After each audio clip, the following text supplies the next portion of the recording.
ఈడున్న విద్యార్థులకు నా సూచన,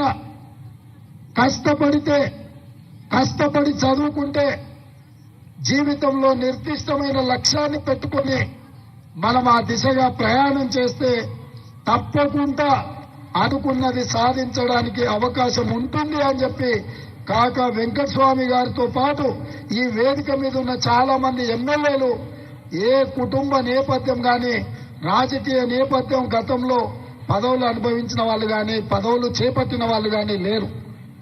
నాతో సహా మా కుటుంబంలో ఎవరు నాకంటే ముందు తరంలో రాజకీయాలలో లేరు.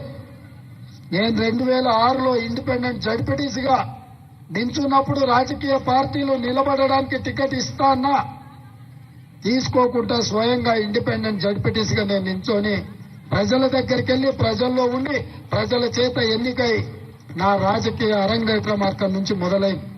స్థానిక సంస్థల్లో పనిచేసిన, శాసన మండలిలో పనిచేసిన, శాసనసభలో పనిచేసిన, లోక్సభలో పనిచేసిన, అంటే ఈ దేశంలో ఉన్న ప్రజాప్రతినిధులు ఎన్నిక కాబడే అన్ని సంస్థలల్లో అన్ని ప్లాట్ఫామ్లో పనిచేసిన ఈరోజు మీరందరూ ఆదరించి అభిమానించి మీరు గుండెల్లో పెట్టి చూసుకొని భుజాల మీద మోసింది కాబట్టి ఇంత గొప్ప తెలంగాణకి ఈరోజు ముఖ్యమంత్రిగా మీ ముందు నించున్నా అంటే 4 కోట్ల తెలంగాణ ప్రజల యొక్క ఆశీర్వాదం, 30 లక్షల మంది నిరుద్యోగ యువకుల యొక్క పోరాటమే ఈరోజు కాంగ్రెస్ పార్టీ అధికారంలోకి రావడం, నేను ముఖ్యమంత్రి కావడం అని చెప్పి నేను సవినయంగా తెలియజేస్తున్నా. ఇదే కాకుండా నాయకత్వం శ్రీమతి సోనియా గాంధీ గారు, శ్రీ మల్లికార్జున్ ఖర్గే గారు కష్టపడే యువకులకు అవకాశం ఇవ్వాలన్న ఆలోచనతో ఎంతో మంది అనుభవజ్ఞులు ఉత్తండులు ఉన్నా వాళ్ళందరినీ సమన్వయం చేసి ఒక యువకుడికి అవకాశం ఇవ్వడం ద్వారా తెలంగాణ పునర్నిర్మాణంలో కాంగ్రెస్ పార్టీ క్రియాశీలక పాత్ర పోషిస్తుంది, దేశానికే ఆదర్శంగా నిలబడుతుందని ఒక విశ్వాసంతో నమ్మకంతో ఈ బాధ్యతనిచ్చింది. అందుకే ఈరోజు మా వేదిక మీద ఉన్న మంత్రులు పెద్దలు శ్రీధర్ బాబు గారు, పొన్నం ప్రభాకర్ గారు, మా శాసనసభ్యులు అందరం కూడా కఠోరమైన దీక్షతోటి ఈ తెలంగాణను దేశానికే ఆదర్శంగా నిలబెట్టే రాష్ట్రంగా తీర్చిదిద్దే పనిలో భాగంగా రోజుకు 18 గంటలు కష్టపడాలి అని చెప్పి ఈ రోజు మేము ప్రయత్నం చేస్తున్నాం.